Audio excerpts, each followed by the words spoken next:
An audacious crime on Syracuse's east side sends investigators spiraling for answers. Oh, get out. Well, this isn't Shirley. It was a very brutal, grisly crime scene. The little kid just ran to me. He said his friend was dead.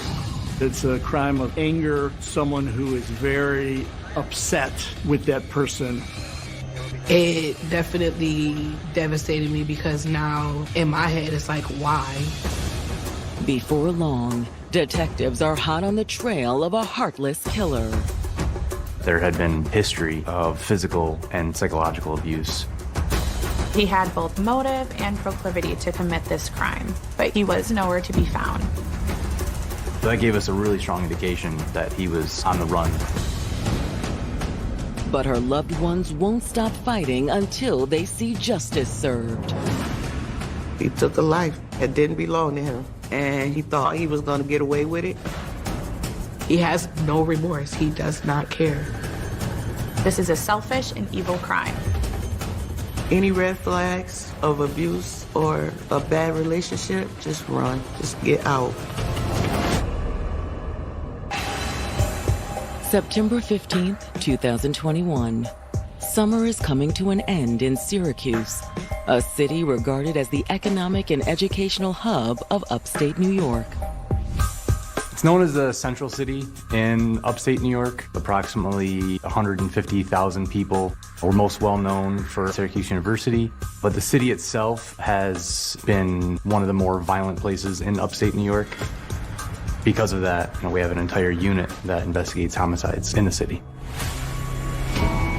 And around 3:30 a.m., local investigators are called into action. There's been a shooting in an apartment complex in East Syracuse. 521, it's going to be a confirmed shooting. Copy, confirmed shooting. When police make their way inside the apartment, they realize they're dealing with multiple victims. Oh. Get out. Clear through down. That's what we're going to need. Medical handout. They locate two victims, one male and one female. They were both on the kitchen floor. Both victims are unconscious and lying in pools of blood. There was large amounts of blood, and it was a very brutal, grisly crime scene. There's casings right there. No gun. Right here. Right here. There's casings on the ground. There's casings right there. Based on the amount of blood and shell casings, it's obvious to officers that both victims have been shot multiple times. Even seasoned officers are taken aback by the brutality of this crime. Well, this isn't Shirley. Yeah. I gotta say, this is not what I was expecting when I said come to this call. The victims are identified as 29-year-old Shabria Gainey and 33-year-old Julian Mansaw. Julian was shot 10 times, while Shabria suffered 5 gunshot wounds. To officers, this immediately reads overkill. Regardless, paramedics must conduct their due diligence, checking for any possible signs of life. Okay, let's do pulse.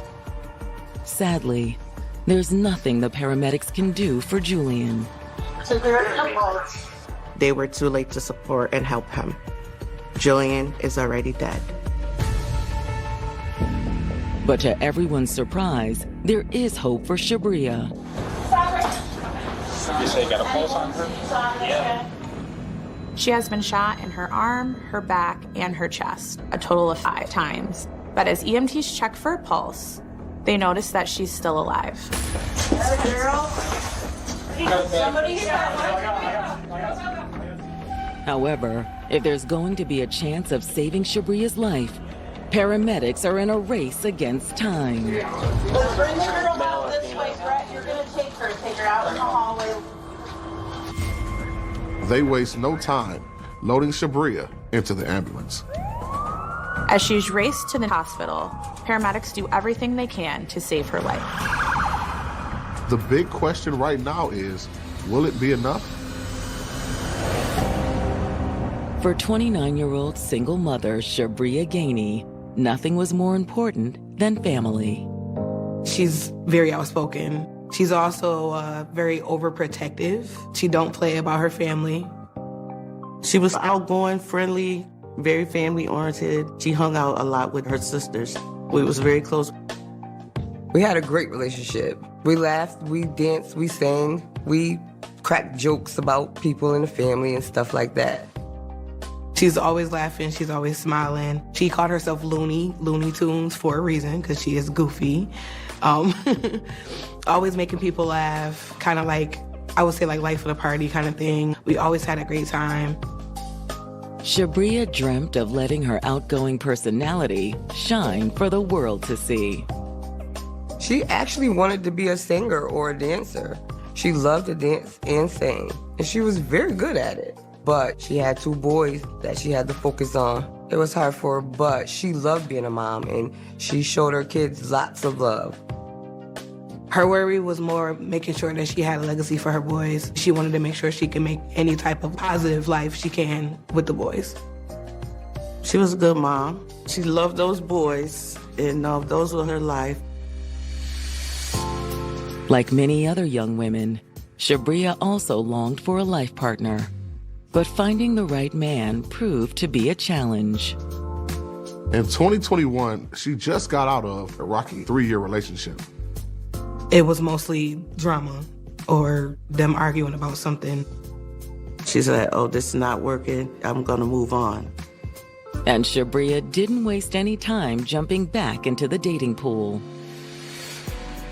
She did have a few boyfriends. Some of them was very nice, but she didn't look at them like, oh, this is my life right here. She just kind of moved on. However, when Shabria started spending more time with a childhood friend, 33-year-old Julian Mansaw, it seemed as though their platonic relationship could become something more. They were friends since middle school. They've always been really close. He's been around forever, always there for her. She can always depend on Julian. I think her and Julian always had a little romance going on, but they never pursued it because they were in relationships. And they didn't want to mess up their friendship by a relationship. But after years spent as just friends, the stars had finally aligned. Julian was newly divorced and had 2 young kids. So he and Shabria really bonded over their love for their children. It was nice to see her happy and smiling. He was good to her. He kept a smile on her face. But now Shabria and Julian have been gunned down inside her apartment. Bring the girl out this way, Brett. You're going to take her out in the hallway. Julian didn't make it, but Shabria still had a pulse, so she was rushed to the hospital. Meanwhile, officers outside are speaking with the neighbor who made the 911 call, and he's accompanied by a young boy. The little kid just ran to me. Yeah. What he said? He said his parent was dead.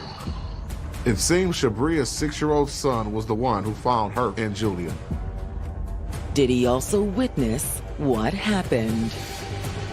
It is difficult to see a small child trying to process those very, very difficult traumas. After ending a tumultuous 3-year relationship, single mother Shabria Gainey had recently gotten another chance at love with an old friend named Julian Mansaw. He was very nice and good to Shabria. Julian was the gentlest person I knew. They were always friends. He's been around forever. But on September 15th, 2021, Julian is dead, and Shabria's life is in jeopardy after her young son found them shot inside Shabria's East Syracuse apartment. The little kid just ran to me. Yeah. What he said? He said his parent was dead. Shabria's neighbor tells detectives that around 3 a.m., he'd just stepped outside when Shabria's little boy ran up to him. Oh, so you were sitting outside, he just basically found you first? He was crying. The caller stated that he did not step foot inside, but instead called 911 and waited with the young boy.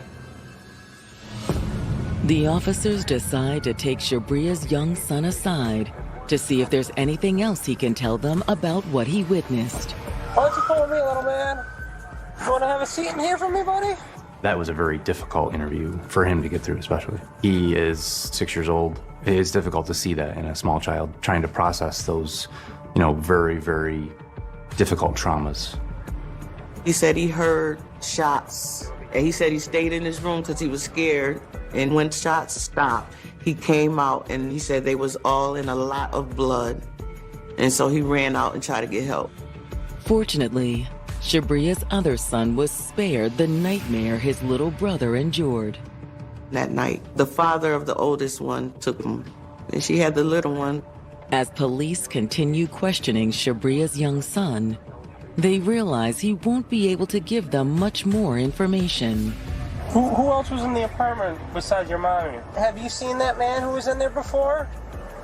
No. He doesn't know his date of birth. He just knows his choice. Does he know his first and last name? Just his first name. He does know that he's got family living nearby, but he doesn't know where they are or how to reach them. He says he's got a grandma, but doesn't know where, doesn't know his number. However, as the sun begins to rise over Syracuse, the rest of Shabria's family receives word that something terrible has happened. My uncle's girlfriend called me and told me that she had been listening to the police scanner, and it said Gainey on the east side of Syracuse. I woke up to 5 missed phone calls and a message saying that Shabria could be in trouble and that we needed to head up to her apartment as soon as possible. I got the call.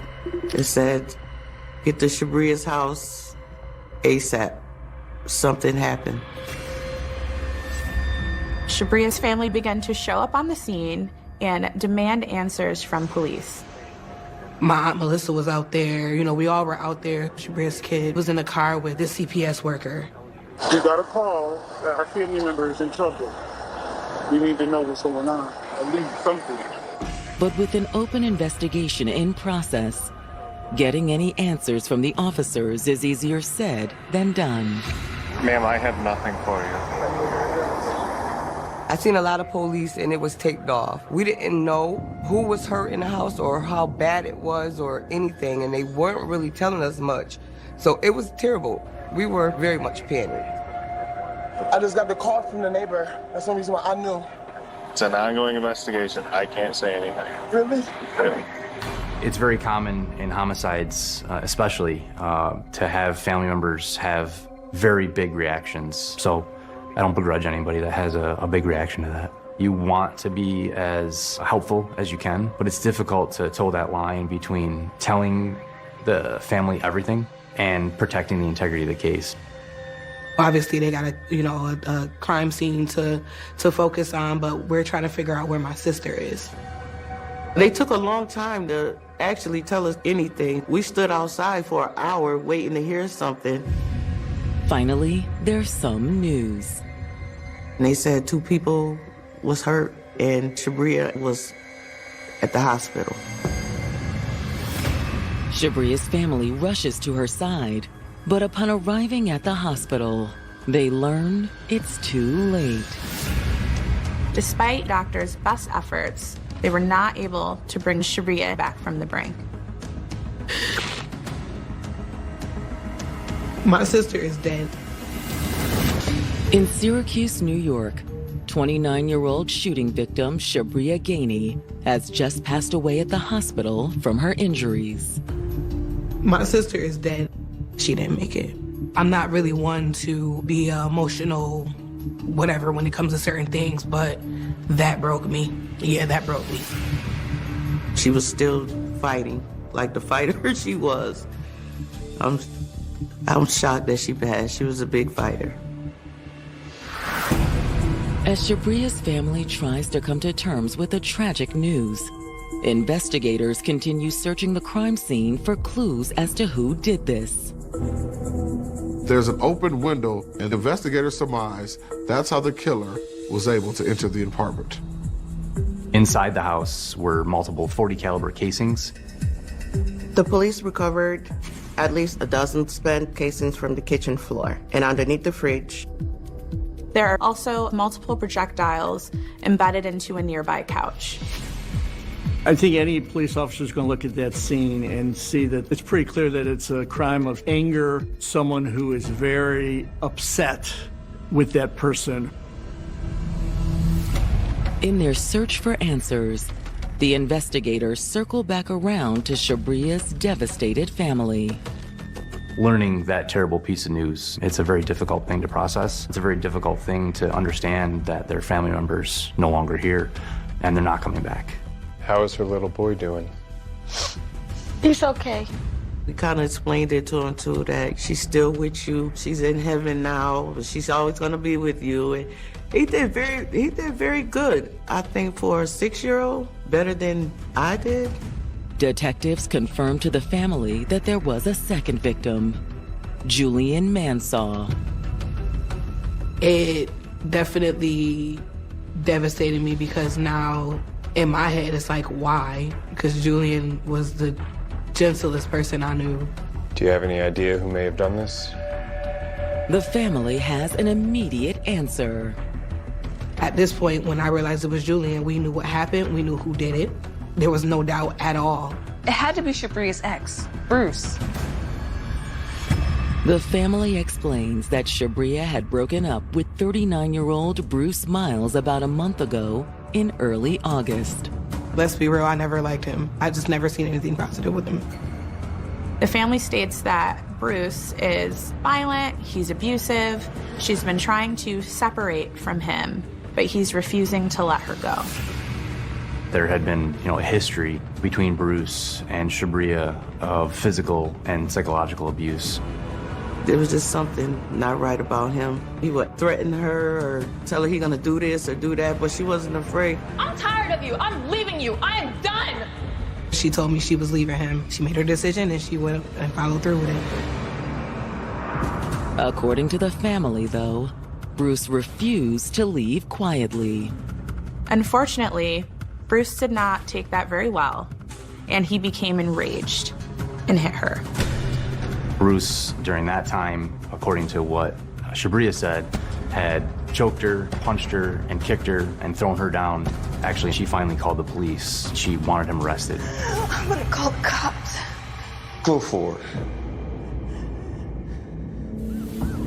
But when police finally arrived, Bruce was gone. They were unable to apprehend him. He still had an outstanding warrant at the time Shabria was killed. Based on the recent breakup and the history of abuse, they feel he had both motive and proclivity to commit this crime. He's the only one who could have done it. Still, without any hard evidence linking Bruce to the murders, detectives know they need to conduct a full investigation before jumping to conclusions. We knew it was Bruce that did it. We told the police it was Bruce, but they said, oh, we can't just go and arrest Bruce without knowing that it's Bruce. We're going to be investigating this further, okay? It's a very recurring theme in homicide investigations that we targeted one individual and zeroed in on him, and we put blinders on and didn't look at anybody else. We'll be in touch.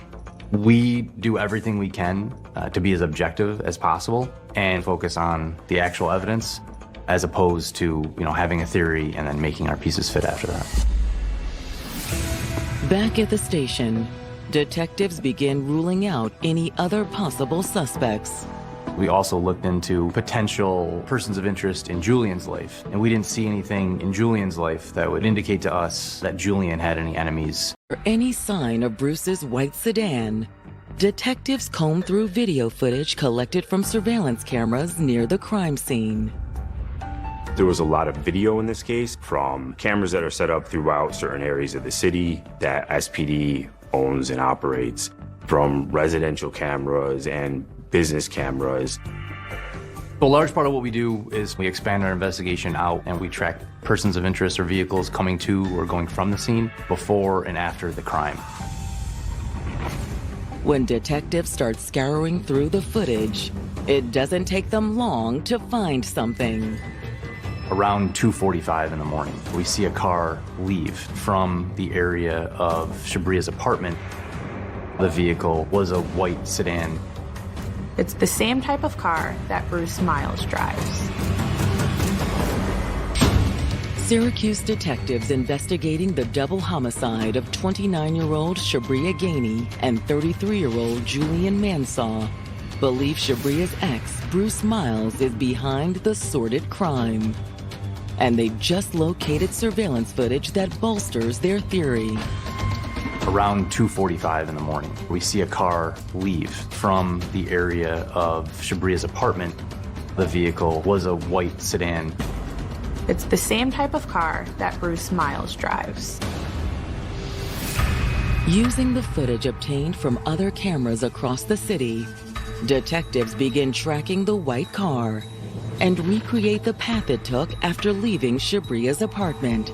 About half a mile from the crime scene, the car stopped at a local convenience store, and the driver exited the vehicle and walked inside. The video wasn't the greatest. It was nighttime, so it's kind of hard. You can't really make out a face.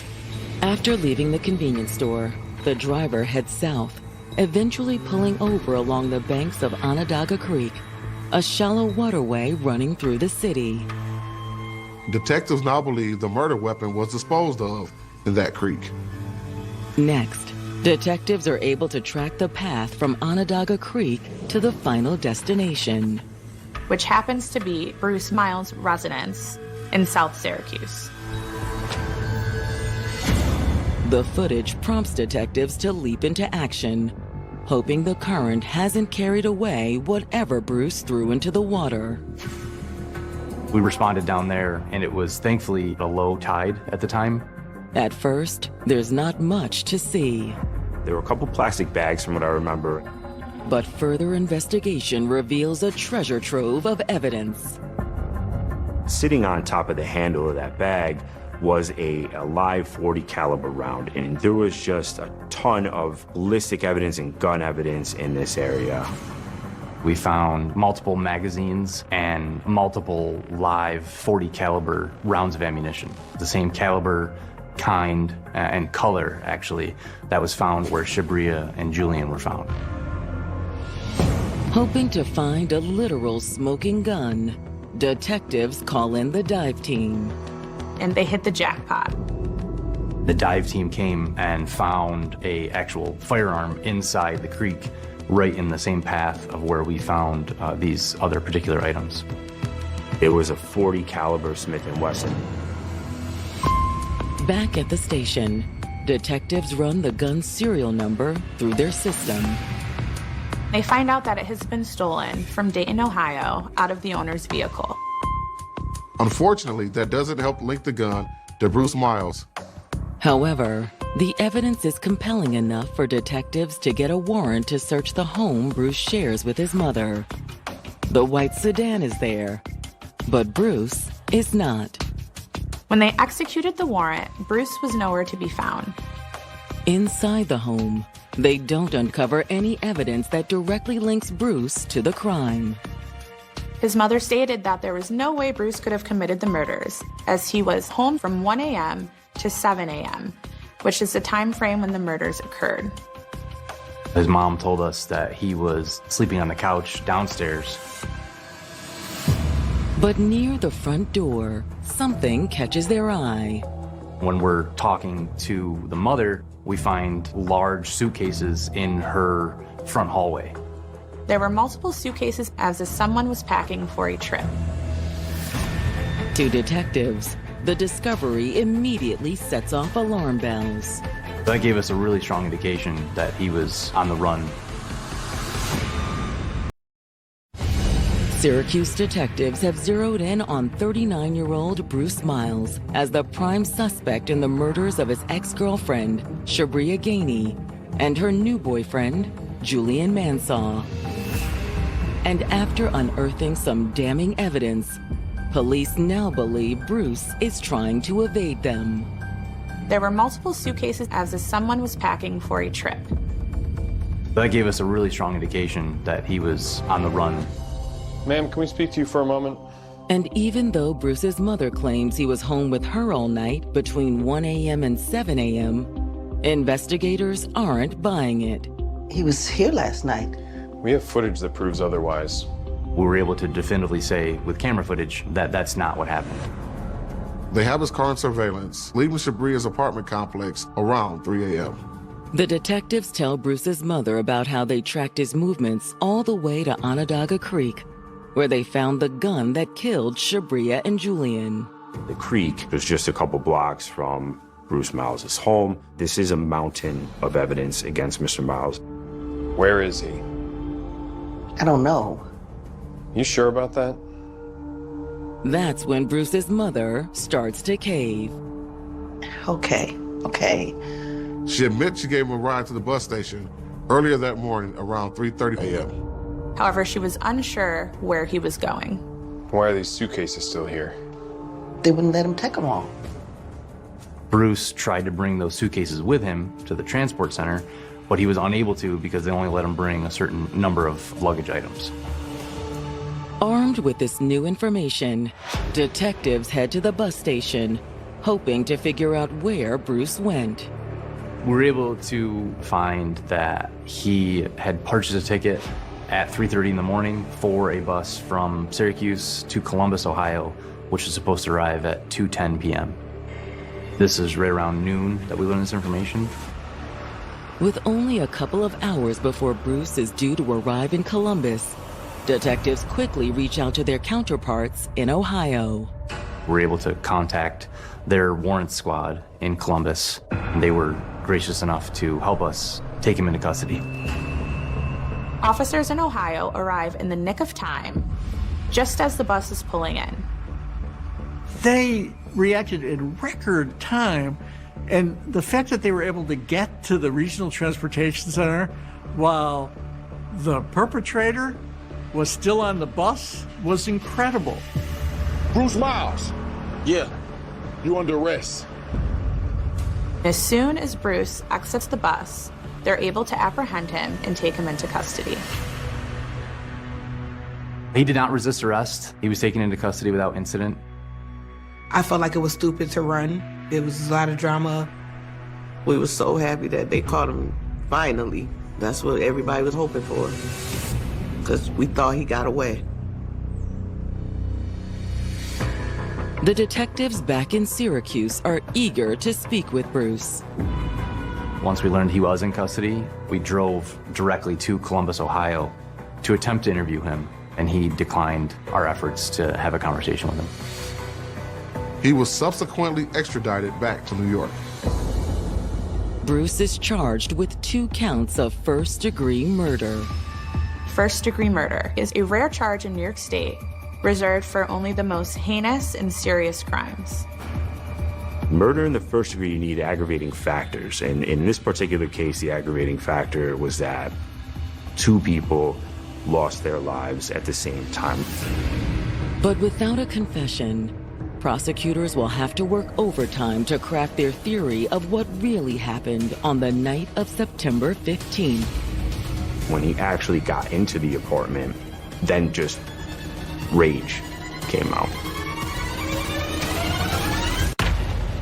With the help of police in Columbus, Ohio, Syracuse detectives now have Bruce Miles, their top suspect in the murders of Shabria Gainey and Julian Mansaw, in custody.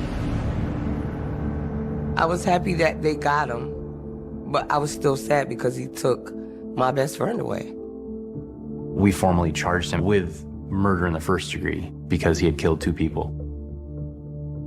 Bruce is held without bail until the start of the murder trial in March of 2023. At trial, prosecutors open their case by contending that Bruce's motive couldn't be clearer. It was jealousy. We really kind of focused on a theme and theory of jealousy. Mr. Miles was jealous that Shabria was with Julian. And because it's a circumstantial case, I really wanted the jury to see that there's nobody else who could have committed this crime. He had the motive to do it. He had the means to do it. He was in the area. When Shabria broke up with Bruce in August 2021, he was determined to do everything to win her back. The prosecution argues that was exactly Bruce's plan in the early morning hours of September 15th. We found that he had made 9 phone calls to Shabria from 1 a.m. to 1:38 a.m. The majority of them are hang-ups because they're so short. And there were a couple that were a little bit longer, so we believe that there was some sort of conversation where she's already told him, I don't want you to come over, I don't want you to call me anymore. Hello, Sabria. Bruce, stop calling me. Leave me alone. According to the prosecution, after those calls, Bruce headed over to Shabria's apartment. Mr. Miles probably had an indication that Shabria was with another man. It was my theory that he's already made up his mind as to what he's going to do. We had a pretty good indication that the motive was, if I can't have her, no one can. The investigators believe Bruce was able to sneak into the apartment through a window that was unlocked. However, prosecutors say that it's less clear whether Bruce's initial intention was to kill Shabria and Julian or just to confront them.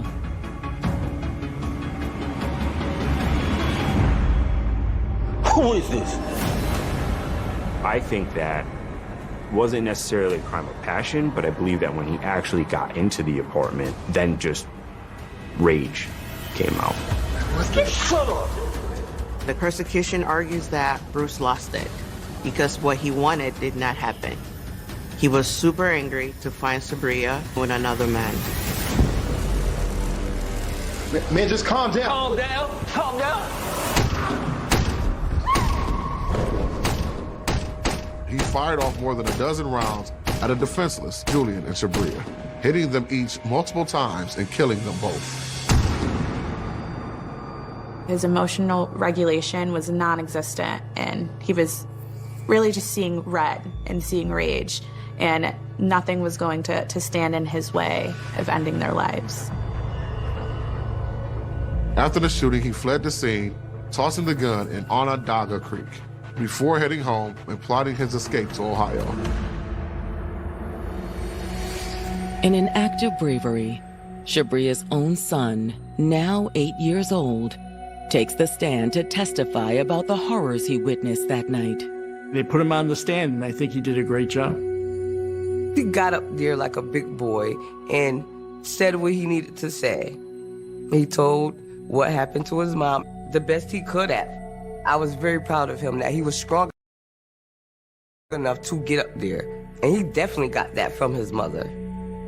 On the stand, he discusses being woken up in the middle of the night to the sound of gunshots and finding his mother and another man bleeding out on the floor. His testimony was absolutely impactful. He was extremely brave in doing it, and it was very impactful because that bravery came out. Everybody in the courtroom was crying. That was very, sad to put a little kid like that on the stand. But he knew the most. The fact that he had to see it, the fact that he had to go find somebody to help him call the police, he is so strong and brave. But when it's the defense's turn, they argue that none of the evidence is enough to prove beyond a shadow of a doubt that Bruce is guilty of murder. His defense's strategy really was that Mr. Miles was at the wrong place at the wrong time.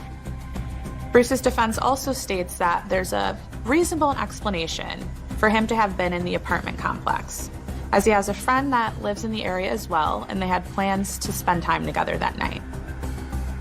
They said that he just sat and waited for, an hour or so, which would account for the time that he was actually there. Will the effort to create a reasonable doubt work? After 2 days of deliberation, the jury returns with its verdict. The jury comes back with a guilty verdict for first-degree murder, tampering with evidence, and criminal possession of a weapon. The jury was able to make a correct determination that it was Bruce Miles. When they said guilty, it really was just a big relief because I could hear Shabria's family and Julian's family in the back start to cry, and they were obviously very emotional. I was happy that it came back guilty. That was a very good day, but I was very nervous. We sat there and waited and waited and waited and waited, and I just wanted to celebrate, because if this is the type of justice that we have to get, then so be it. I knew he was going down. I was happy about that. It's the best day of my life, I felt like. At Bruce's sentencing hearing, Shabria's family has some choice words for him.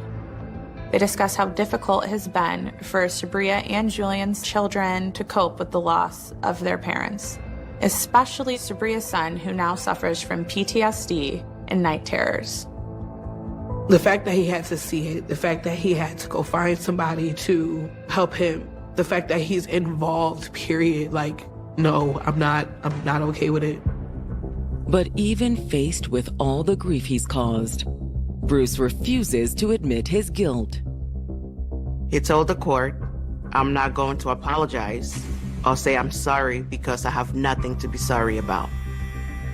He was very nonchalant in the courtroom. He thought he was going to get away with it. He has no remorse. He does not care. And he's really trying to save himself. But the judge is having none of it. The judge was like, you don't have any remorse? And he told him he's very disappointed in him when we know that you've done this and you still have no remorse. He was sentenced to the potential of 41 1/3 to life to 44 years to life.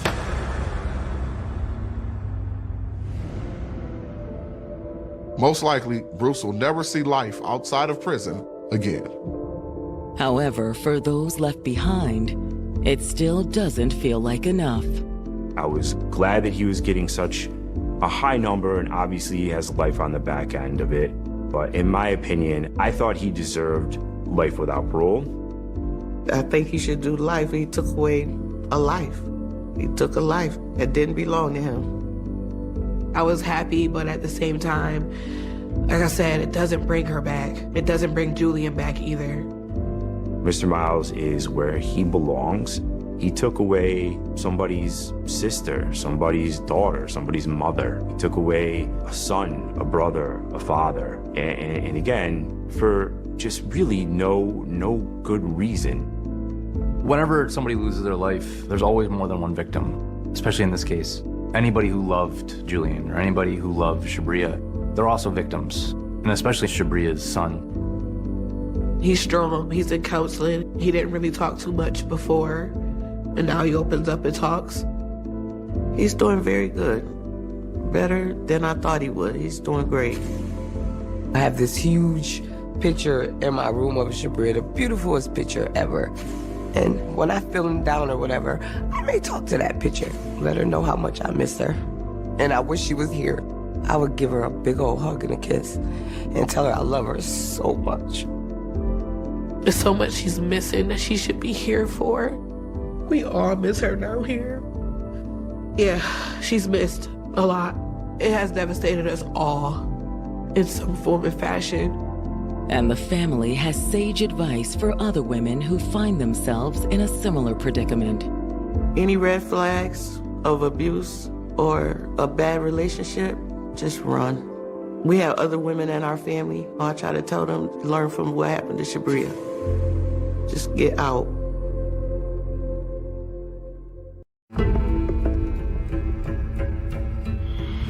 Some days it could be hard to talk about Wesley.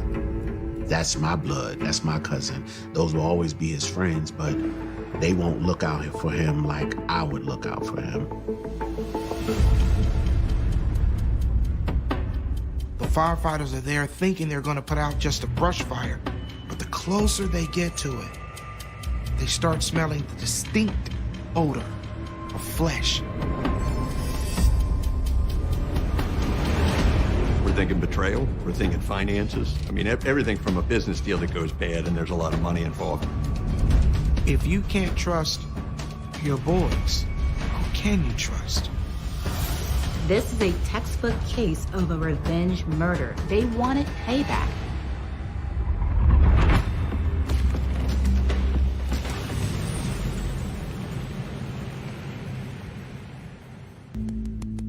It was December 23rd, 2005. Stephen Akins and a friend, Abdul, went to the house of his cousin, Wesley Person. All the guys had went shopping earlier that day, and they had agreed that they would meet up later on to go hang out, get some drinks. Abdul and I show up to Wesley's place around 6, 7 o'clock in the evening. We knocked on the door, he wasn't there. Stephen tries calling Wesley, but his cousin doesn't answer. So we just left and went our ways. 2 more hours pass. Abdul and I trying to really figure out, because I was sitting there like, man, it's been too long now. I know he would have texted me and said, yo, cuzzo, I'm good. I'm all right. Come pick me up or whatever. I knew he would have called me, but there wasn't. So that's around that time I started being concerned. What's going on? Later that evening, they get a call from Wesley's live-in girlfriend, Keisha Walker. She just got to the house, and Wesley's not there. She called us and told us, hey, his bags is here. So he was here, but I don't know when he came in, because I never got a phone call from him when he came back. But all of his bags is here, even the stuff that he bought me. We called around, asking everybody that, we could have known. They reach out to Wesley's best friend, Justin Glover, who had given Wesley a ride home from shopping that afternoon. Justin says, I haven't seen him either. It's just not like Wesley to go off the grid like that. And as every minute passes, the group gets more and more worried. He hasn't called his cousins, he hasn't called his friends. It's a big question as to where is this man?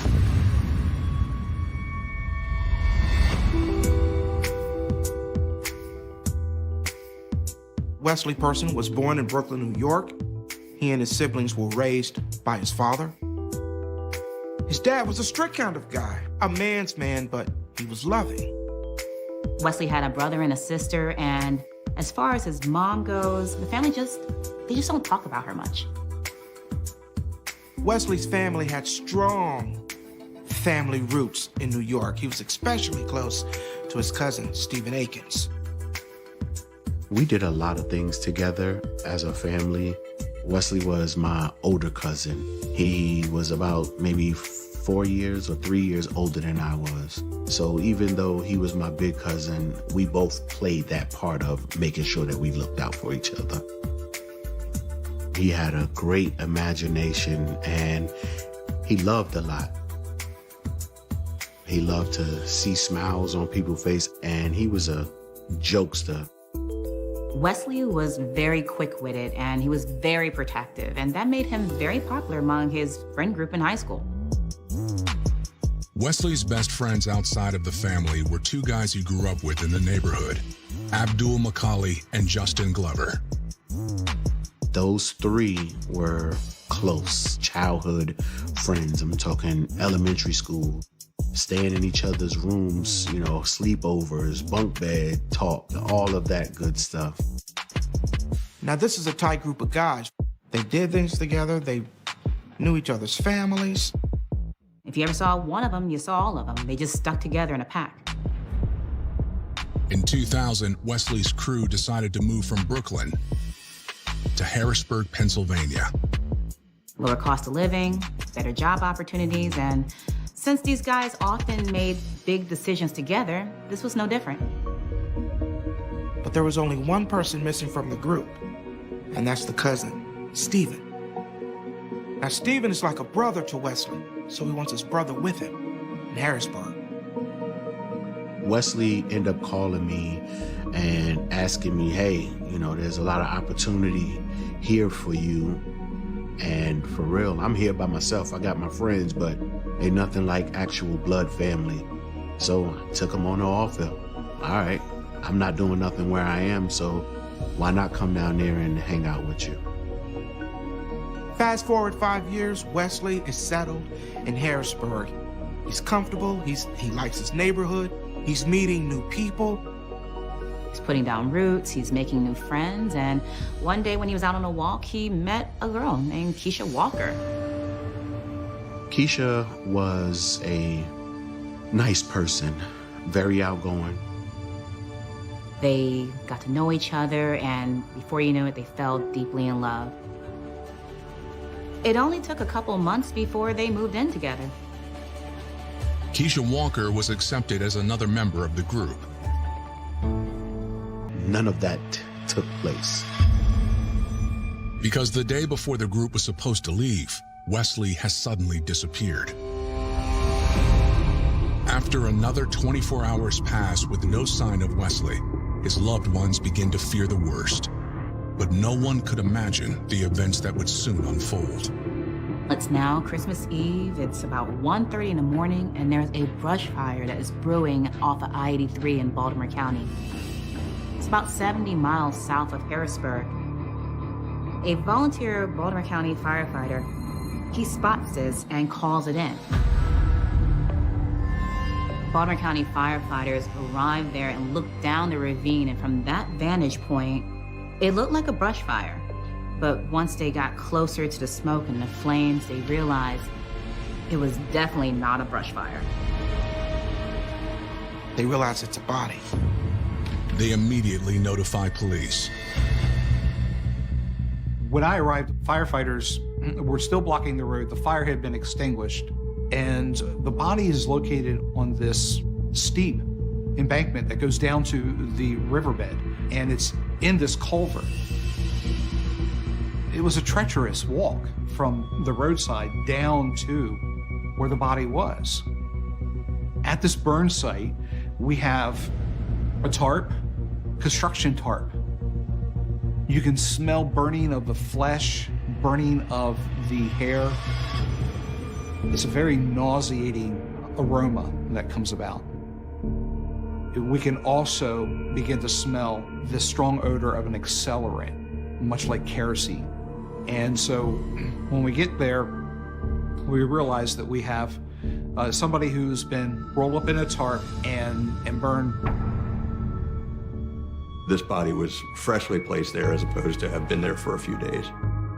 And then it was pretty apparent that the body had been drugged to that location.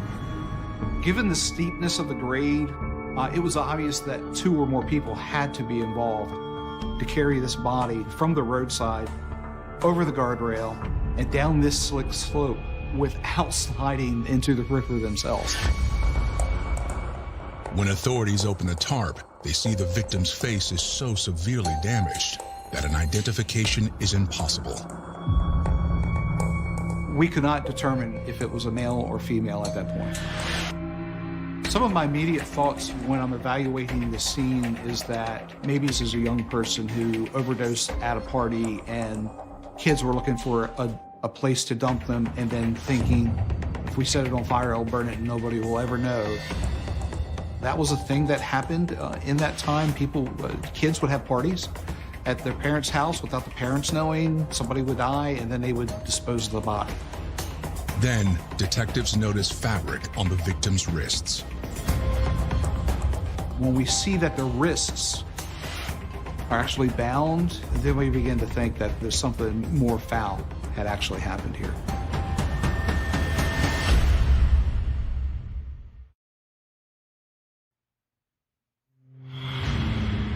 While family and friends of Wesley Person are searching for him in Harrisburg, Pennsylvania, detectives 70 miles south in Baltimore County continue investigating a burned body found off Interstate 83.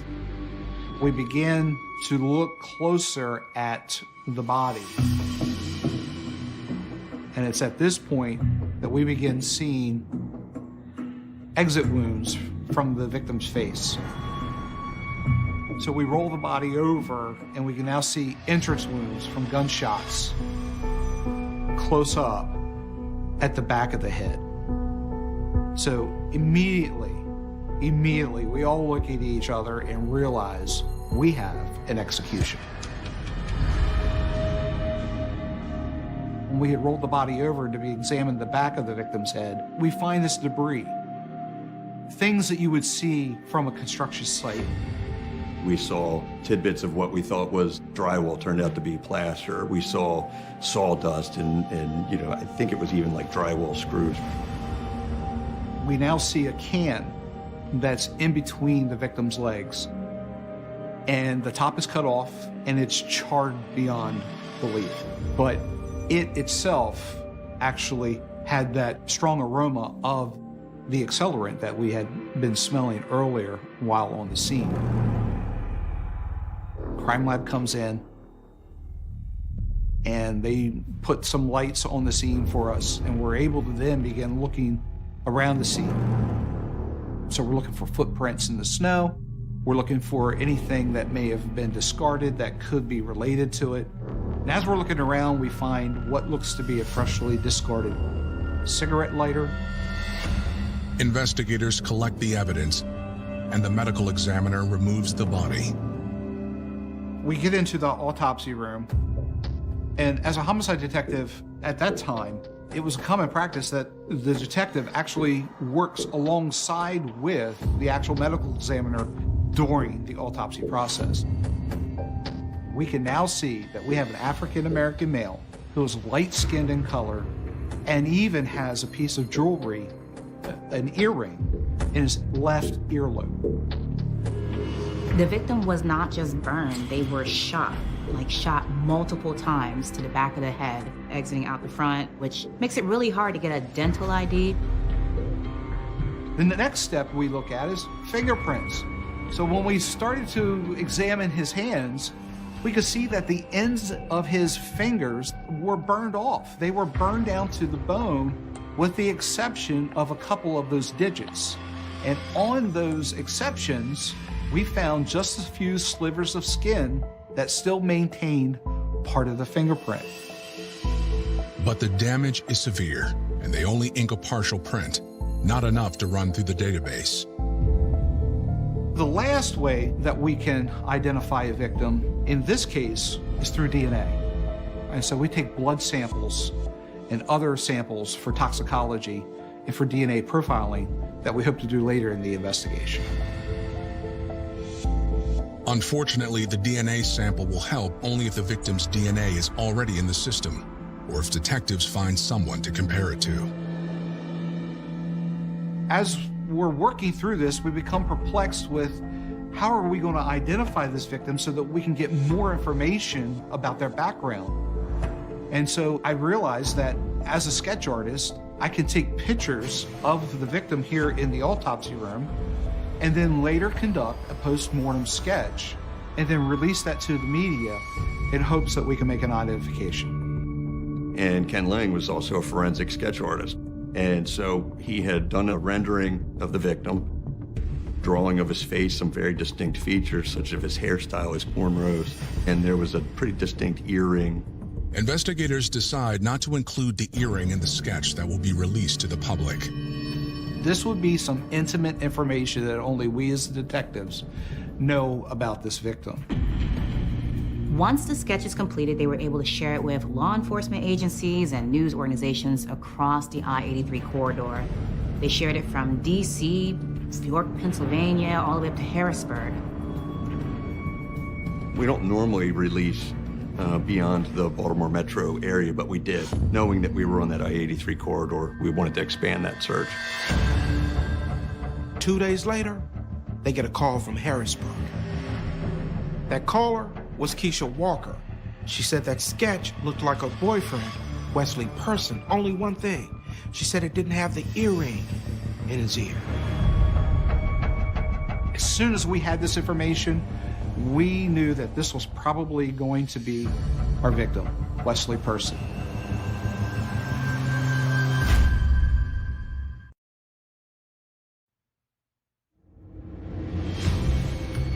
When Keisha Walker tells Baltimore police she thinks the body they found is her boyfriend, Wesley Person, Baltimore PD reaches out to their counterparts in Harrisburg, Pennsylvania.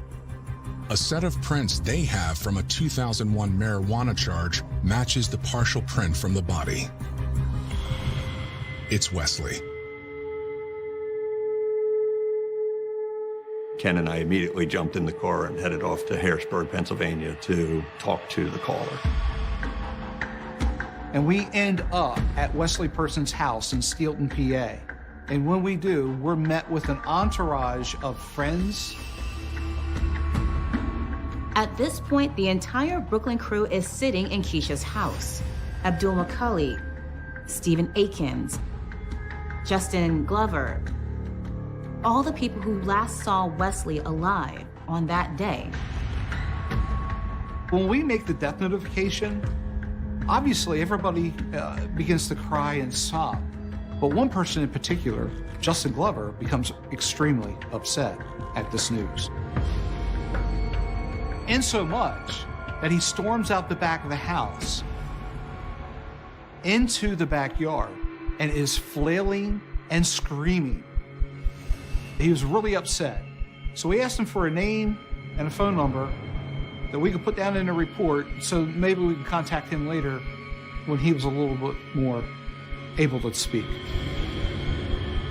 After Justin leaves, detectives begin their interviews with Wesley's girlfriend, Keisha. They ask her, when was the last time you saw Wesley alive? And she says that it was a couple days before Christmas when he went shopping with his cousin and his friend. According to Keisha, everything seemed normal that day. As she left for work, she saw Stephen and Abdul drive up to take Wesley to the mall for some Christmas shopping. When Keisha got home from work, she knew Wesley had returned, briefly. She said the shopping bags were there, but Wesley was not. After 4 days, she reported Wesley missing to police. The next day, she saw the sketch on the news.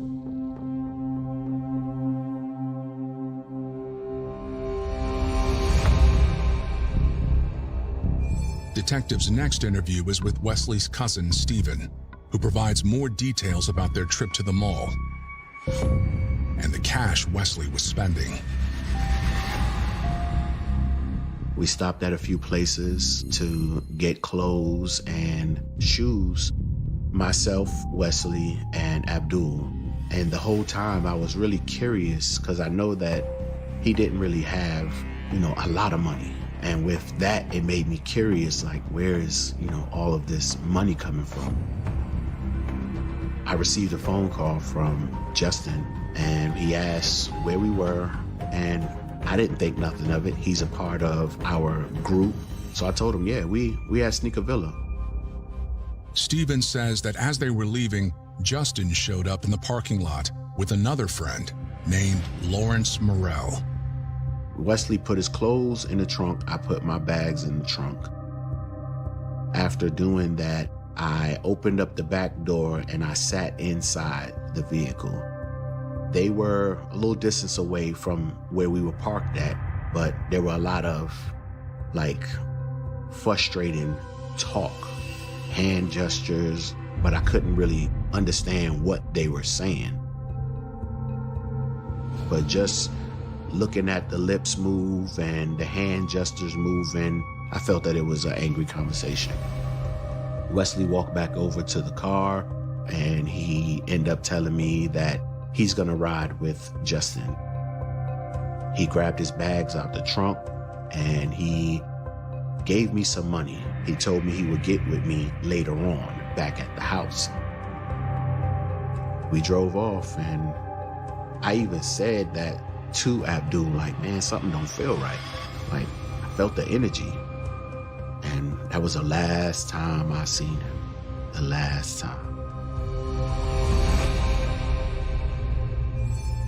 When police speak to Abdul, he adds a troubling detail about some dangerous activity he thinks Wesley was involved in. He tells them about a possible scam involving a local credit union. They would take and find a young lady who has no credit, have her make an application for a car loan that was tied into a used car lot that they had a relationship with. They would inflate the value of the car. The young lady would take the application to the bank. The bank that didn't have any procedures or policies for collecting collateral and was just issuing out these loans would then issue out the loan for this inflated price of a car. They would then issue the loan out in a series of checks, and the group would go and cash these checks. Abdul claims that Justin, Lawrence, and Wesley would set up the scam, connect the players, and distribute the cash when it was done. Now, it was much like a pyramid scheme. So, if the further down in the pyramid you were, for each person that was a level up for you, every time you've done this transaction, you needed to pay each of these people $1,000 from the proceeds that you received. Their plan worked perfectly until something changed one day. Abdul Macaulay tells us Wesley had just did such a transaction with a young lady, but never paid anybody any money. So at this juncture of the investigation, we begin to see a motive. In this case, obviously, somebody was looking for revenge.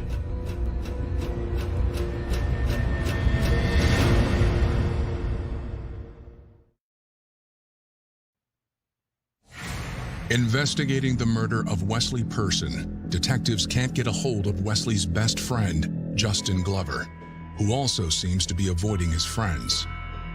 We didn't hear from him. He didn't come around us.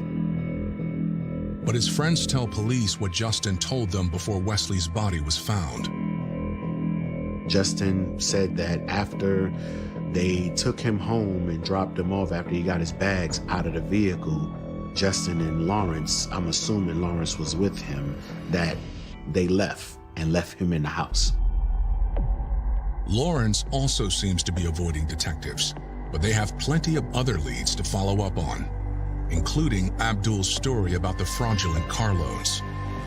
So our next stop is the credit union.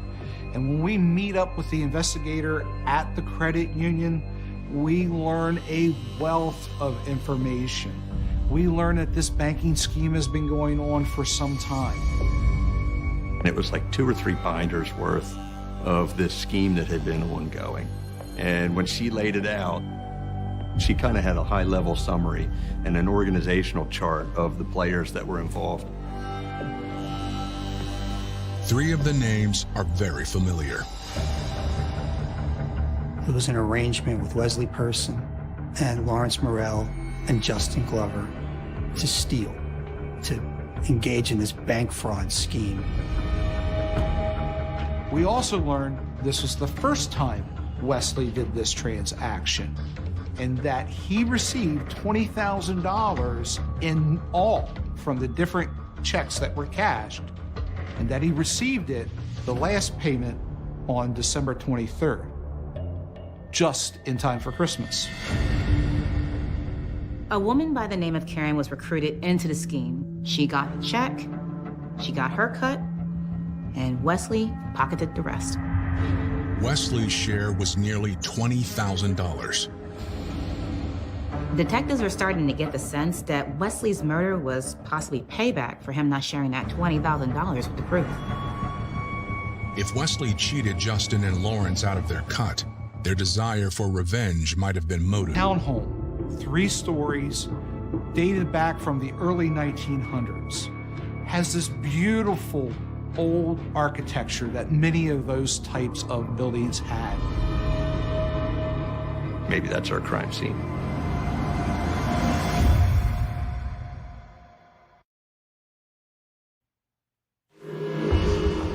Based on the construction materials found with Wesley Person's body, police obtain a search warrant for a property owned by suspect Lawrence Morrell that is being renovated. There was pieces of plaster, holes in the wall.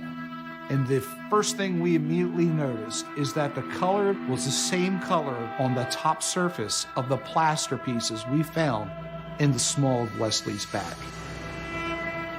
So we take samples of that and we secure that so we can send that off for a trace analysis. There is junk and stuff galore, including rolls of tarp. Wesley's body was rolled up in a similar tarp. When investigators search the basement, they find something even more incriminating. In the far back corner of the basement, there's a small little cellar room with a single light bulb dangling from the ceiling. When you walk in there, the floor was still dirt. The sides of the walls were still the limestone, and you could see the rafters up above. But on the floor, plaster, wood pieces, screws. Just like the materials found with Wesley's body. And as I look down, I also notice a piece of round ductwork that's not quite clasped together. I saw what I thought might be blood spatter. Authorities send the ductwork to the crime lab for further analysis. Convinced they're on the right track, detectives subpoena bank and phone records for Justin Glover and Lawrence Morrell. They found that Justin Glover used his bank card to buy a can of Coke and some kerosene, even a lighter, things that were all found at the crime scene. They also have cell phone records that place Glover and Morrell along I-83 at the same time. We identify some significant events that occur with Lawrence Morrell's phone and with Justin Glover's phone. Both phones are hitting off of the same tower here in Harrisburg, PA, on the same date and time, right before we believe Wesley's body was transported south into Baltimore County, Maryland. We then see that Lawrence Morrell's phone turns off. There is no signal activity going on with his phone and interacting with towers. Justin Glover's, that's a different story. His phone is actually pinging off of different towers because he's not very bright about what he's doing while he's committing the crime of moving this body across the state line. He's on his phone and he's talking to different people at different times. And that became important in this investigation because we could see and follow Justin Glover's journey south from Harrisburg through York, PA, into and across the state line of Maryland. We can then see him transporting back to Harrisburg, PA. And when they do, ironically, Lawrence Morrell's phone comes back on. And when it comes on, Lawrence Morrell's talking on his phone, Justin Glover's talking on his phone. Both phones are hitting the same tower down by the Capitol here in Harrisburg, PA. A lot of information is converging in this case. What we know at this point is that Justin Glover's phone puts him in the area of the crime at the time that the body was dumped. Detectives now have enough evidence to obtain arrest warrants for Justin Glover and Lawrence Morrell. When Justin finds out, he decides to turn himself in. He and his attorney arrive at headquarters. Glover is stone drunk. He's so intoxicated, he pukes on the front sidewalk of headquarters. We take him into custody, take him upstairs, and he invokes his right to remain silent, says that he's not making any statements. But at that point, we can't ask him any questions. Lawrence Morrell is arrested shortly thereafter.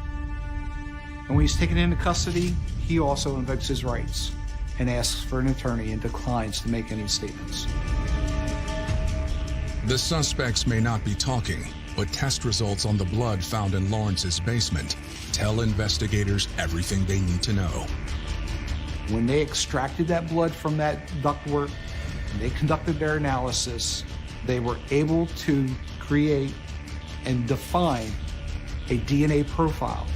And that DNA profile matches Wesley Person's DNA from the blood sample we took at the time of autopsy. So the detective reached out to me and told me that they made an arrest on 2 different occasions for Lawrence and Justin. Part of me was like, we got them, you know, they're in custody. So now I need to know if they really did it. Are they gonna actually get it, you know, basically come out and confess it? Or are they gonna play this thing out to try to just take it to trial?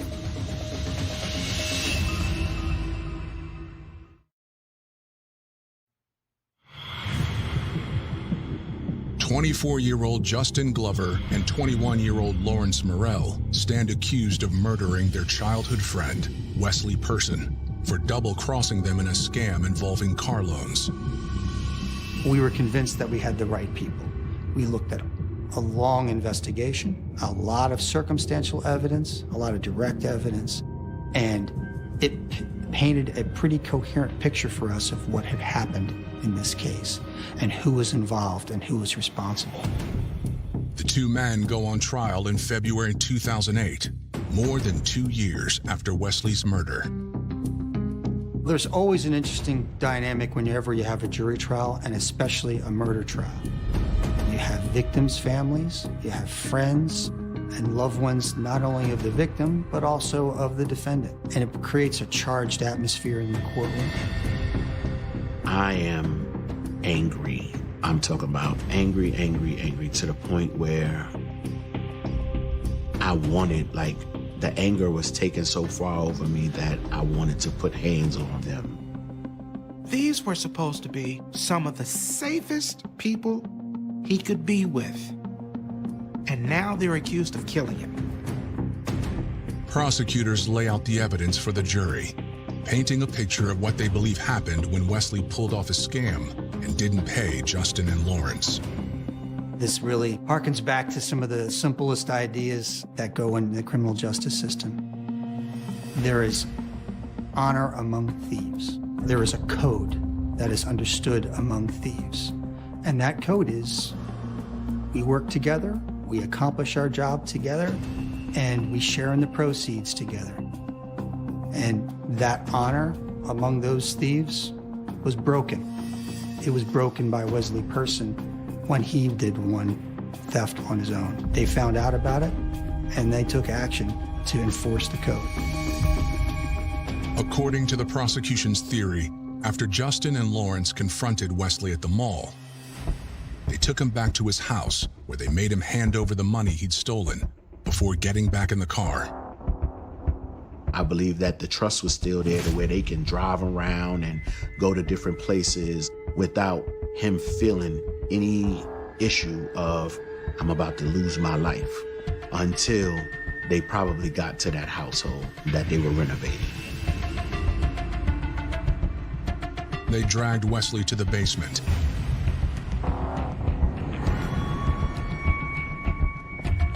And shot him 3 times in the back of the head.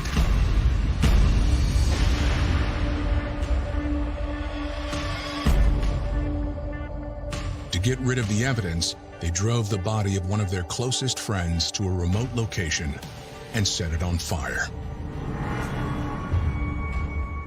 Watching Justin Glover and Lawrence Morrell through that trial, I got no sense of remorse. I got no sense of empathy, no sense of shame for what they had done and what had happened. It was poker-faced throughout the whole proceeding. Hopefully I could beat this. That's the look that they had, that I was getting from them anyway. Imagine you're in court. You're seeing your friends on the witness stand, the ones now accused of killing your loved one, and thinking about you'll never see your cousin, who was more like a brother, again.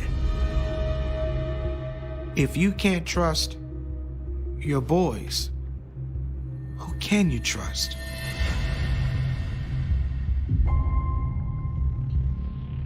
The defense argues that the state doesn't have enough evidence directly tying Justin Glover or Lawrence Morrell to the crime. But the jury doesn't seem convinced. My recollection of the jury was they were really interested in hearing from Wesley Person's friends, the friends who testified about what they saw Wesley Person doing, particularly with Justin Glover and Lawrence Morrell in the days before he went missing. The jury deliberates for over a day before they reach a verdict. The jury returned a verdict of guilty for both defendants. They were found guilty of murder on February 19, 2008. The defendants were both sentenced to life in prison. Despite the prosecution's attempt to keep both killers behind bars forever, Lawrence Morrell eventually gets out of his life sentence. He was able to convince an appeals court that his attorney was ineffective, and he was granted the right to a new trial. Rather than retrying him, prosecutors offered to let him plead guilty to third-degree murder. Lawrence Morrell plea bargains and agrees to plead guilty for the time served. And it was ultimately released. What a tragedy this is, that this group of friends, all who set out from Brooklyn, New York, who wanted a better way of life, they come to Harrisburg, establish their roots, but then money becomes more important than their friendship. This is a textbook case of a revenge murder. They wanted payback. You cannot mess with people's money and expect everything to work out okay. That $20,000 possibly cost Wesley his life.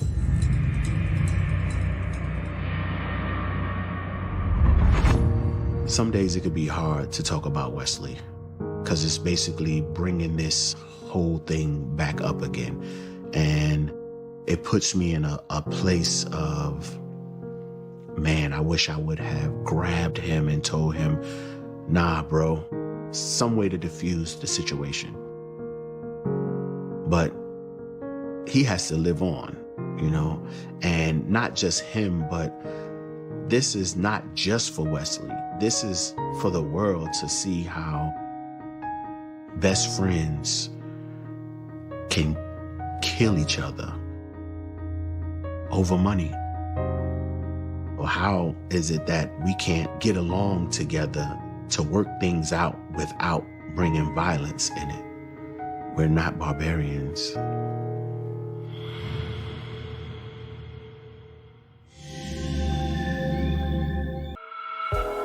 She was never one to be tied down. She was a very free-spirited person. She had a lot of love to give. Just this great ray of sunshine. Until it was suddenly snuffed out. It's a homicide. Multiple gunshots. Multiple spank rounds. There was a puddle of blood around her head. I was in denial. It's like, nope, it can't be. Your heart goes out to these people. Everything points to a love triangle gone wrong. She wasn't really fully ready to commit to one person. What is that for? That's someone that she wasn't going to take serious. We need to call the police. Oh, it's fine. Let's just clean it up. That's a recipe for disaster. But which of the men in her life had pulled the trigger? I said, what do you mean, Papa? He says, he's a shot. I would have never thought he would have done that. That was crazy. April 30th, 2020. It's a Thursday morning in Houston, Texas, the Lone Star State's largest city. Metropolitan area is between 7 and 8 million people. A lot of people are migrating here because of job opportunities. We got all kind of commerce coming and going. It's a great place to where even if you're not from here, you can find your place and feel at home. But at the Houston home of Judy Rodriguez, she spent that Thursday morning becoming increasingly worried about her daughter, 33-year-old Darlene Solis. Wednesday, I texted her, didn't hear anything back from her. Thursday, I messaged her and I said, "Are you okay?" When she didn't respond, that really worried me. Darlene was very connected to friends and family, would text her mom multiple times a day. So I started making phone calls to her friends and say, "Hey, have you all heard from Darlene?" Hello? Hey, Diana, this is Darlene's mom. When's the last time you spoke with her? Nobody had heard anything. Really? No, this isn't like her. Anxiety mounting, Judy calls her ex-husband, Darlene's stepfather, for help. He's a sheriff's deputy, and I said, "Hey, I haven't heard from Darlene for 2 days, and none of her friends have heard from her." Will you please go to her apartment and see if she's there? Thank you. Darlene's stepfather agrees to head over, but asks his ex-wife to also contact the Houston police. He told me to go ahead and call 911 because that was not his jurisdiction. Houston Police, what are you reporting? Yes, I was calling to see if you could do a welfare check on my daughter. He needed, backup. Do you know how long it'll be before your husband gets there? He said he's 5 minutes out. The Houston police are still en route. But Darlene's stepdad doesn't wait. He turned on his body camera and had the apartment manager unlock Darlene's door. With his training, his instinct, he knew that something was wrong.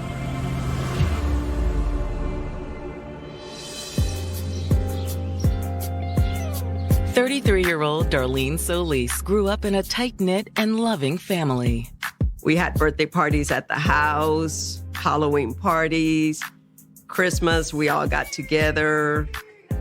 She loved her family. She was the oldest of 5 siblings, and she was really close to them. And her loyalty didn't stop there. She has the biggest heart ever. She cares about people, and she's there for all of her friends. They would go to Darlene if they needed someone to talk to, a shoulder to cry on. She would always be the one to reach out to all of our friends and see how they're doing. She would make us dinner. She loved just catering to her friends. In fact, Darlene spent her days and nights catering to almost everyone. She started taking college courses for being a respiratory therapist and started working a side job as a bartender. And money was just coming in for her. So she stopped going to school. She was there for years. So she built relationships with other people and her regulars and just the community. When Darlene wasn't behind the bar, chances were she was off on an adventure.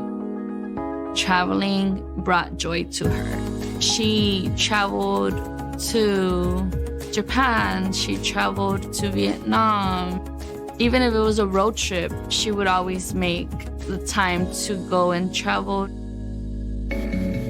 And Darlene almost always had someone to share in her adventures.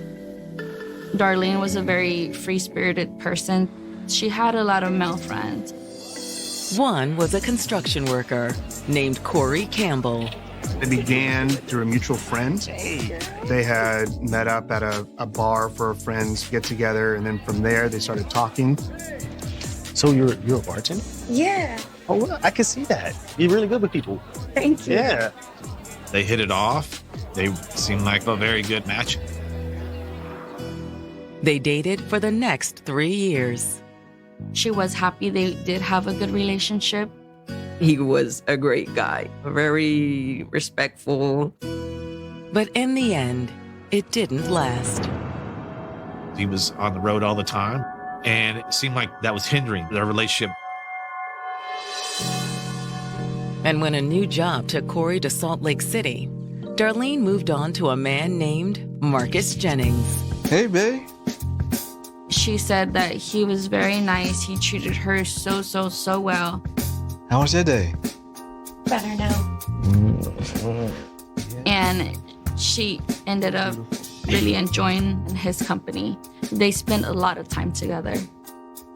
I've never in my life seen her so happy. But now, Darlene is missing. And her stepfather, a deputy sheriff, has gone to do a welfare check at her apartment. Once he got in, it was not trashed. Didn't look like anything had been stolen. However, Darlene's apartment is a crime scene. Central, this is 42 David 24. I need HPD to be notified to meet me for a DOA. Apartment 110. It's my daughter. He found Darlene dead of multiple gunshot wounds. It's a homicide.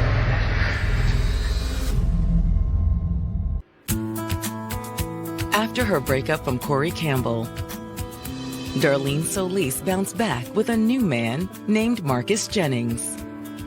When Darlene started to date Marcus, you could tell she was happy. I've never in my life seen her so happy. He was just always nice to her. I liked the way he treated her. But their budding romance would be a short one. Darlene's stepfather, a Harris County Sheriff's deputy, has found his stepdaughter dead inside her apartment. It's my daughter. Multiple gunshots. Multiple spent rounds. He'd been in that situation thousands of times. He's responded to phone calls from everything from petty theft to, murders and aggravated assaults. But this case is so different because this isn't some random patrol call for this deputy. This is his daughter.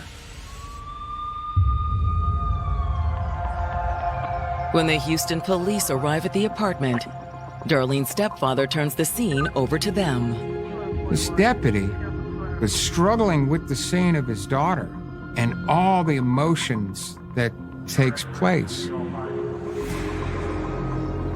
When police and EMTs enter the apartment, they confirm that Darlene is dead.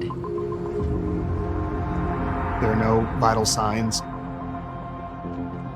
The body was exhibiting clear signs of rigor mortis. This had happened maybe 2 days prior. And now it's up to the homicide detectives to piece together precisely what happened. As you walk through the apartment, a typical homicide detective will allow the scene to talk to them. Are there items missing? Is there forced entry? Are there broken windows? Is this a disorganized scene? What's out of place? Was there an argument? There doesn't appear to be any signs of a struggle or a robbery. Things are not missing. Things are not forced into.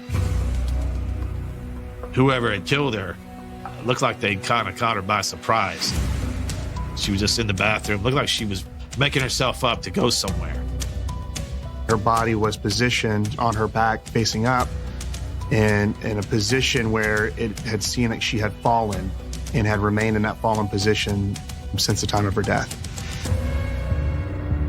She had been shot multiple times with a .40 caliber handgun. There were 4 shell casings that were recovered from the crime scene. They also find a .40 caliber handgun. The gun was found under the bed, so whoever killed her leaves the murder weapon there on the scene. All indications, standing out from the outside looking in, would indicate that this would be somebody that Darlene knew. That this was somebody who was in the apartment, did not have to force their way in. But who? The crime scene provides a possible clue. There was a blow-up mattress that was out in the living room. There was luggage by the side of the bed. But if someone had been staying with Darlene, where are they now? And did they have anything to do with her death? Hoping for more information, the detectives turn to Darlene's stepfather, who has just gotten off the phone with her mother. My ex-husband calls me back and says, we found her. She's here. And it was kind of like a relief, like, okay, good, she's there. And he tells me there's a deputy that's gonna go pick you up at the house and bring you over here. And it's like, oh, okay. And then after I hung up with him, I'm like, wait a minute. And I knew she was gone. While Darlene's mother waits for a deputy to drive her to the crime scene, her ex-husband fills the detectives in on what he knows. You just got to feel for somebody like this. Police officers are people too. And to come across that kind of scene, and this has to be so horrific, it's hard to put into words. We're going to need to ask you a few questions. I understand.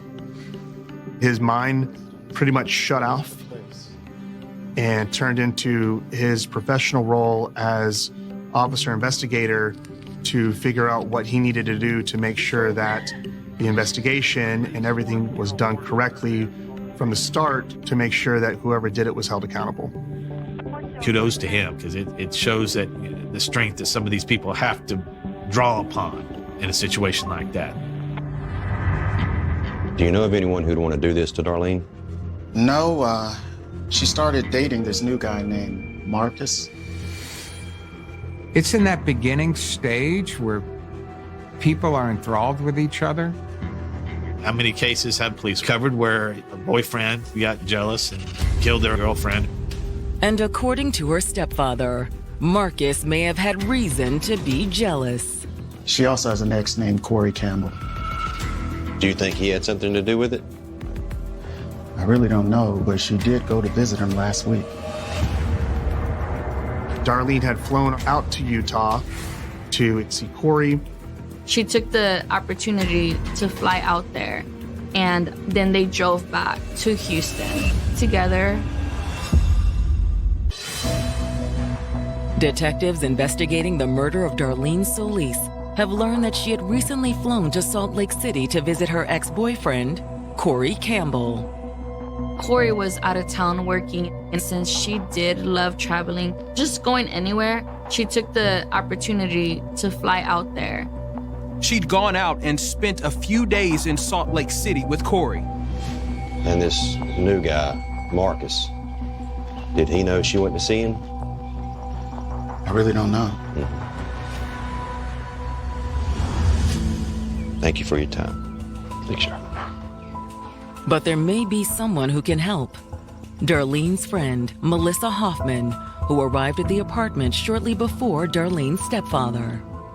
Our other friend, Diana, reached out to Darlene and didn't hear anything from her, which was weird. So she called me and asked me to go to Darlene's apartment because I was closer to see if she's home and if she's okay. And then her dad ended up showing up. 4023. Okay. I need this hallway clean, please. I knew something bad happened in that apartment. Melissa, go over there, please. Melissa, go over there. Please go over there. Please go. But it wasn't confirmed to me until the medical examiners came out and I overheard them say her time of death. And then that's when I realized that she was gone. My condolences to you, okay? We're going to work this hard, and we're going to do everything we can to find out what happened. The detectives start by asking Melissa about Darlene's ex-boyfriend, Corey. How long were they together? I want to say like maybe 3 years, on and off. They would argue and then they would get back on good terms again. He would bribe her with gifts and stuff to try to get back on her good side all the time. He was a manipulator. He was one of those that thought that he could always fix the situation with buying gifts or sending a dozen roses to her work. But then it always, go back to the same thing. He was displaying jealous behavior. For her to be controlled by someone wasn't the ideal relationship she would want to be in. So it's just not been a very stable relationship. When someone does that, when they try to shower you with gifts, none of these gifts, none of the showering that I'm showing is helping whatever we broke up for in the first place, right? This person is not fixing the issue at hand. It's the smoke and mirrors. Finally, Melissa says, a few months ago, Darlene told Corey enough is enough. She had told him that they were over.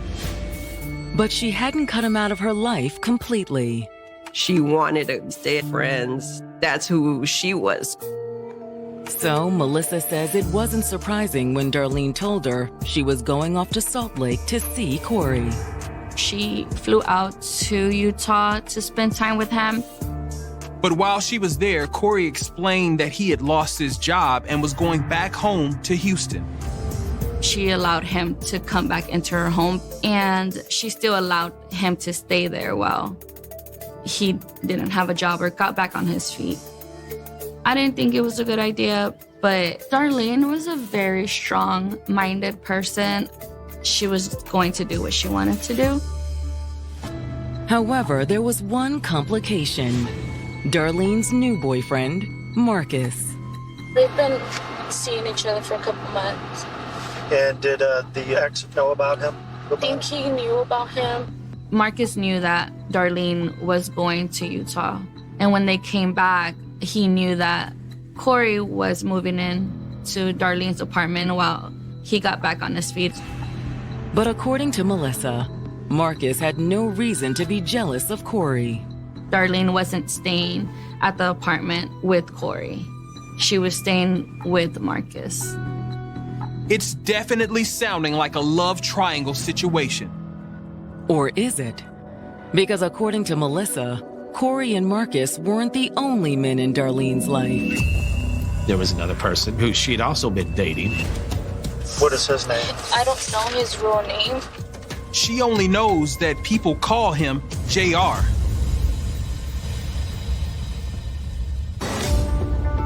Detectives investigating the murder of Darlene Solis have uncovered 3 possible suspects. Her ex, Corey Campbell, her new boyfriend, Marcus Jennings, and another man that her friends only know as JR. Darlene met JR while she was out one night with her friends, and they hit it off right away while they were out. They exchanged phone numbers and I guess just kept in contact. According to Melissa, it was more of a fling than a full-blown relationship. He was very young. He was way younger than her, so that's someone that she wasn't going to take serious, but just kind of wanted him as a friend because she did enjoy his company. But now that Darlene is dead, the detectives have to wonder, had JR wanted more from the relationship? Perhaps JR got spurned. Naturally, the police are going to look into who's JR? Who is this person? What's his story? Darlene! Darlene! But before they can, one of the 3 men in Darlene's life arrives on the scene. Marcus showed up because he had been told something had happened to Darlene. He heard nothing from her, and that was just so uncharacteristic of Darlene that a lot of people started getting concerned. At least that's what Marcus tells the detectives. Just tell me everything. I'll ask you some questions that may be uncomfortable, but we want to find out. He's very cooperative. He's willing to tell him anything. However, he mostly wanted to tell them about Darlene's complicated relationship with her ex-boyfriend, Corey Campbell. He got fired from his work, so he got let go from his job. She came back and she said she's gonna let him stay until he found a fix. Darlene had a kind heart, and she felt sorry for her ex. She just letting him stay there. I didn't really. She said that's what she was doing. Marcus said that Darlene more or less moved in with him while Corey crashed at her place. She would stay with Marcus, and then she would just go home, grab some clothes, shower, get ready, and then leave again. She said she wasn't trying to work nothing out with him no more. Still, Marcus admits he wasn't crazy about the arrangement. But he also knew not to push it. It was still a newer relationship. He felt that he and Darlene were not at that point yet where he should or could dictate kind of what her choices were. I didn't want to ask too much. But Marcus says that the more Darlene told him about Corey, the less he liked the situation. She said that he was trying to argue. They're arguing? Okay. According to Marcus, Corey had been trying to get Darlene to take him back. But he says Darlene wasn't interested. She was just feeling sorry for him. And he says as the tension grew, he urged her not to go back to her place. He said, I'll go buy you clothes, I'll go buy you makeup. You don't have to go back. But according to Marcus, Darlene wouldn't listen. She said, that's my place. I'm going and leaving when I want. She was a little hard-headed as well. According to Marcus, he last saw Darlene on Tuesday, roughly 48 hours before police found her body. She stayed with me. Okay. I brought her back to Tuesday around noon. He also says they made plans for her to come over to his place again that night. I called her probably around 3 or 4 that day, and then she said, "Come on, get ready." And after that, she didn't answer the phone no more. Marcus says he didn't think anything bad had happened to Darlene, just that she was avoiding him. He's like, I figured maybe she changed her mind and decided to stay with him. I really didn't. But now the question for detectives is whether or not Marcus is giving them the whole story. He answers all the questions, and so that in and of itself doesn't eliminate a suspect, but I mean, it's a good sign. Thank you, Marcus. Then, after talking to Marcus, the detectives try to track down the third man in Darlene's life. Darlene's friend Melissa had JR's number, so detectives were able to reach him by phone. It turns out his name is Joey Reed. Hello? Look, your name came up during our investigation, and I guess you're an acquaintance of Darlene. Yes, sir. He describes his relationship with Darlene as a casual one.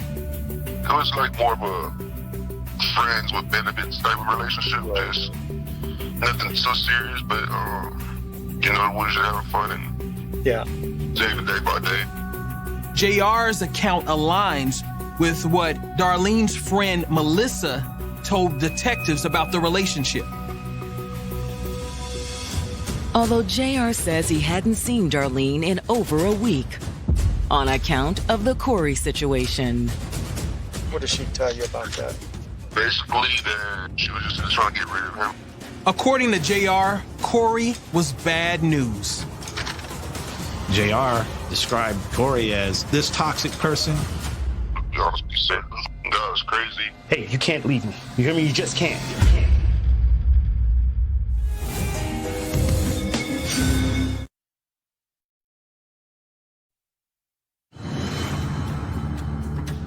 Joey Reed, who says he was only casually dating Darlene Solis, has told the detectives investigating her murder that Darlene had problems with her ex-boyfriend, Corey Campbell.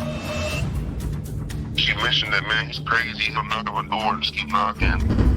It just wasn't like somebody in love. It's more like somebody obsessed. Darlene! Corey just wasn't ready to let their relationship go. He kept on playing some sympathy move on her, like, if you leave me, I'll kill myself if you ever leave me. Hey, you can't leave me. You hear me? You just can't. JR claims that in addition to threatening to kill himself, Corey had broken into Darlene's apartment before moving to Utah. He wasn't there when she got home, but Darlene knew it was him. Breaking down, just like trashing the place. She told you about that? I mean, I was there. Her makeup was on the floor. Her bed sheets were on the floor. Her closet was just everywhere. It was a big mess. I was just like, damn, that guy's going crazy like this.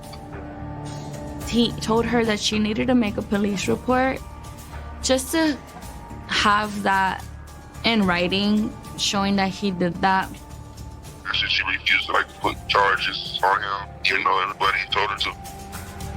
She just felt bad. She didn't want to put him in a bad position. But does that mean Corey was Darlene's killer? It's possible that JR or Marcus could have been pointing the finger at Corey to divert suspicion from themselves. Police absolutely made sure to keep that in consideration. However, the detectives also have reason to suspect that JR and Marcus are telling the truth. Everything has pointed back to Corey, his jealous behavior, and he had opportunity. I mean, he was living there in the apartment. And unlike Marcus or JR, Corey is nowhere to be found. Additional interviews with Darlene's family and friends only add to the suspicion that Corey Campbell was behind the murder. There were conversations that Darlene had with her closest friends about Corey's aggression, and that Corey was not willing or ready to let go. He was doing little things to let her know, I'm still here. He would call her up and text her when she's out with her friends, say, what are you doing?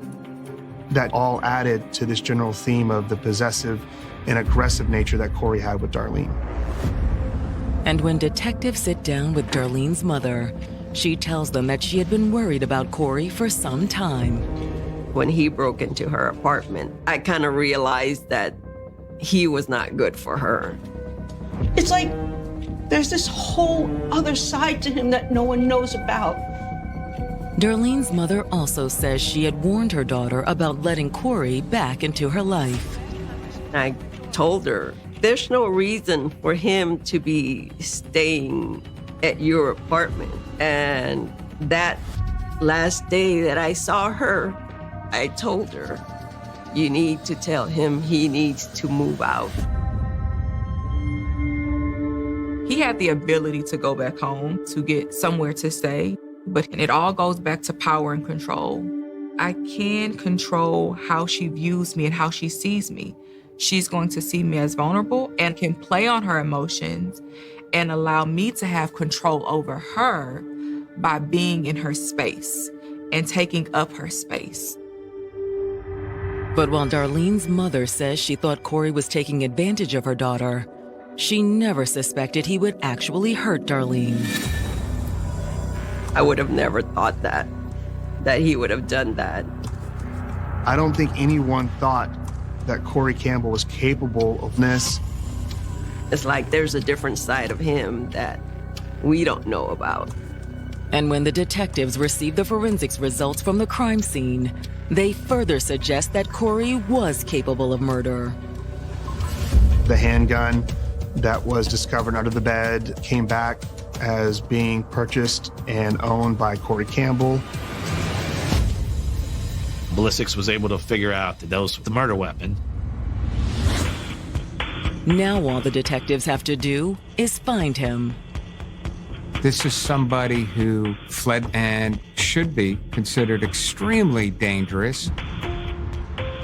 But the manhunt has barely begun when detectives get a call from a sheriff in Forsyth County, North Carolina.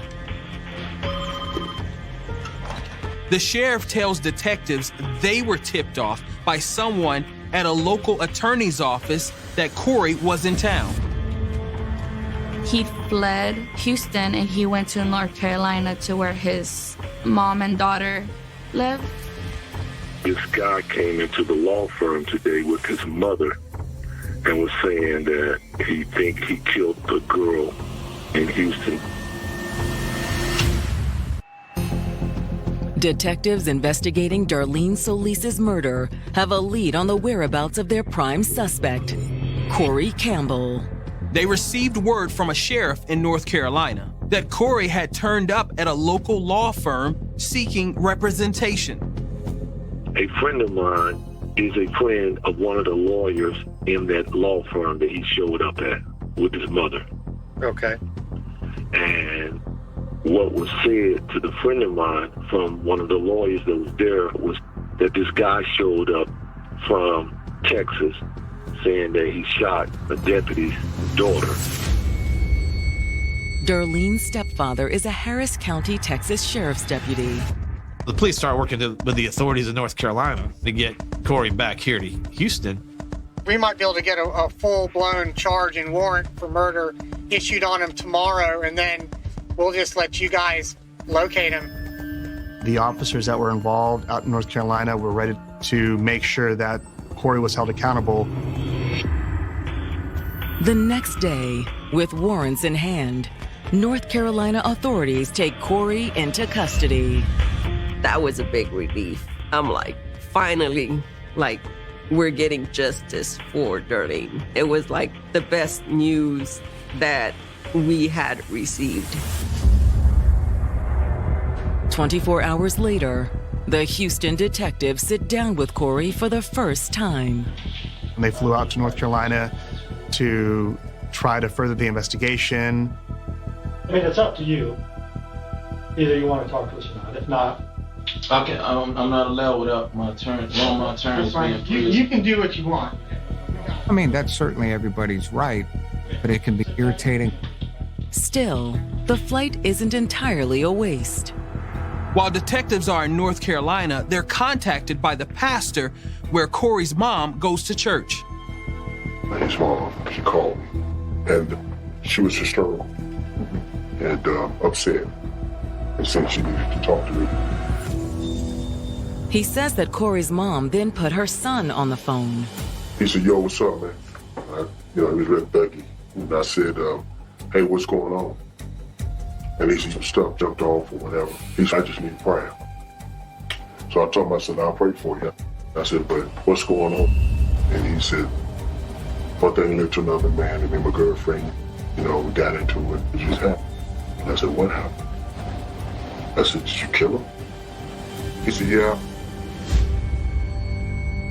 Instead of going to the police, he went to a pastor and he was confessing to what he's done. He said, "Yeah, I popped off like 3 times, you know what I'm saying?" And I said, what do you mean popped off? Popped off what? And he says, "He just shot him."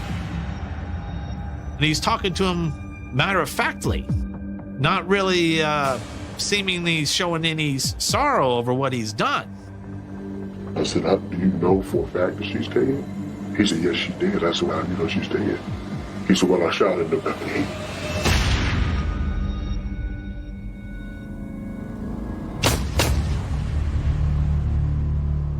The pastor says he'd urged Corey to go to the police. I said, "Yeah, you need to be a man. If you kill her, you need to take yourself in." When he heard Corey had been arrested, the pastor contacted detectives himself. I cannot, as a pastor, as a human being, know something like that and sit on the information. Corey is extradited back to Texas, and when he finally goes on trial for Darlene's murder in April of 2023, the prosecution portrays him as a jealous ex who refused to let go. So, you gonna stay in tonight so we can hang out? Quiet. What? I just want to spend time with you. Darlene was simply trying to help him get back on his feet. And the fact that she had already told him we're not getting back together and that she was actively dating someone was one of the final breaking points for Corey to finally realize that he didn't have a chance. Despite that, the prosecutors believe that on the day of the murder, Corey pleaded with Darlene to take him back. Honestly, I think it's time for you to look for your own place. This is not working out. Please. I told you it wasn't gonna happen this time. She said she didn't want to be with him anymore. It didn't matter what he did or what he bought her. She was going to leave his life and he couldn't take it. You don't mean that. I do. I'm sorry, but I do.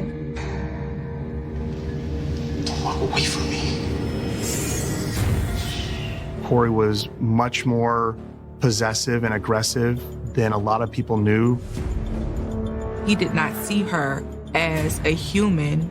He saw her as a possession, and he therefore took action to get control over his possession, which resulted in her death. Just like the story we've heard millions of times before. It's, I'll have her or nobody will have her.